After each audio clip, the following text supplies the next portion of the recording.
Hello दोस्तों, स्वागत है आपके अपने चैनल जेएम स्टडिंग पर। आज की इस वीडियो में हम बात करेंगे बीए प्रोग्राम फर्स्ट सेमेस्टर के इको के सिलेबस के ऊपर।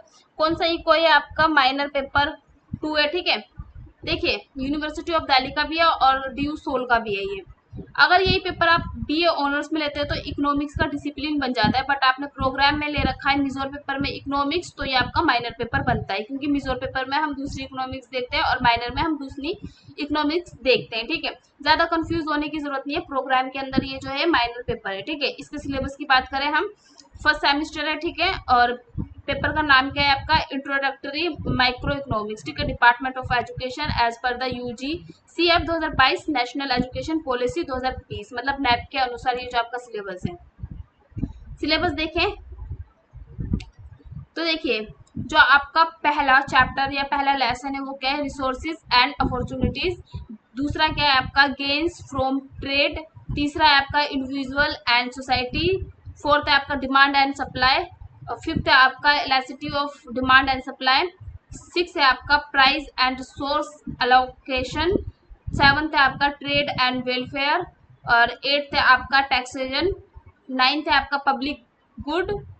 10th है आपका पॉवर्टी एंड इनइक्वालिटी। 11th है आपका इंडिविजुअल डिसीजन। और 12th है आपका इंडिविजुअल स्ट्रेटेजिक इंटरेक्शन। ठीक है, इसके फर्स्ट यूनिट को देखें, हमें फर्स्ट यूनिट के अंदर क्या क्या पढ़ना है तो आप देख सकते हो, चैप्टर का नाम दे दिया यहाँ पर। ठीक है, इसके अंदर आपको पढ़ना है what is resources, economics resources and their importance, what are economics agents, center problems of economy, what do product, how to product, for whom do product। ठीक है, प्रोडक्शन पॉसिबिलिटी, फ्रंटियर। ठीक है, अपॉर्चुनिटी कॉस्ट, संक कॉस्ट, तो ये देखना है। Second में आपको क्या देखना है? सेकंड देखिए, using the concept of production possibility. ठीक है, ये सब आप देख लेना। थर्ड में क्या देखना है आपको?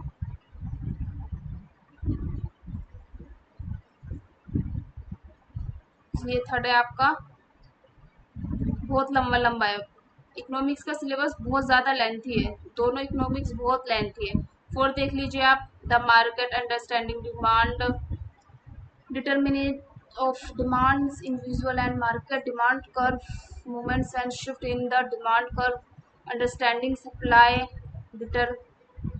तो ये देख लीजिए आप, individual and market supply shift and movement in the supply curve.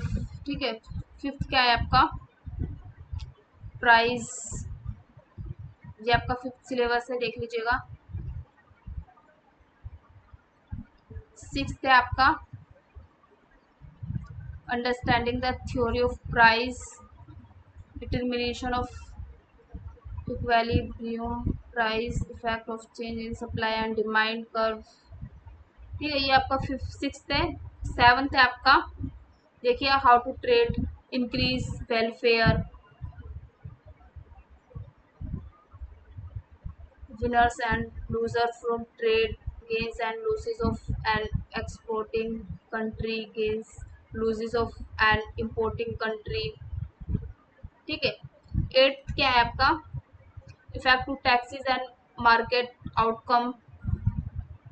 ठीक है, ये सारा आपको एट्थ में टॉपिक्स पढ़ने के लिए मिलेंगे। नाइन्थ है आपका, देखिए what are the public goods and the free rider problem, cost and benefit analysis, common resources and tragedy of commons summary। फिर ये देख लीजिए। ठीक है, नाइन्थ है ये आपका। टेंथ क्या है आपका? The nation of poverty, poverty, how is poverty, history of poverty. ठीक है,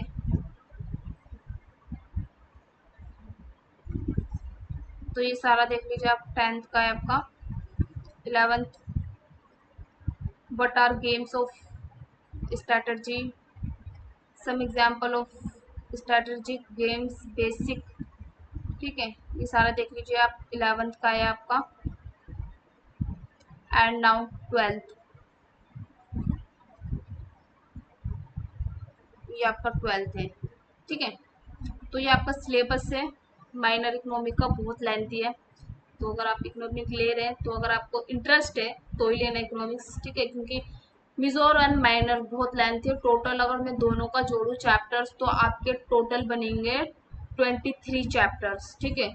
उसमें आपका 11 है, इसमें आपका 12 है, 23 चैप्टर्स आपको पढ़ने पड़ेंगे, ठीक है। अगर आपको इकोनॉमिक्स अच्छी लगती है और अच्छे से समझ में आती है ना तो ही लेना, ठीक है। अगर आपको इसका हिंदी में वीडियो चाहिए तो आप कमेंट्स में कह सकते हैं, आई विल डू, ठीक है।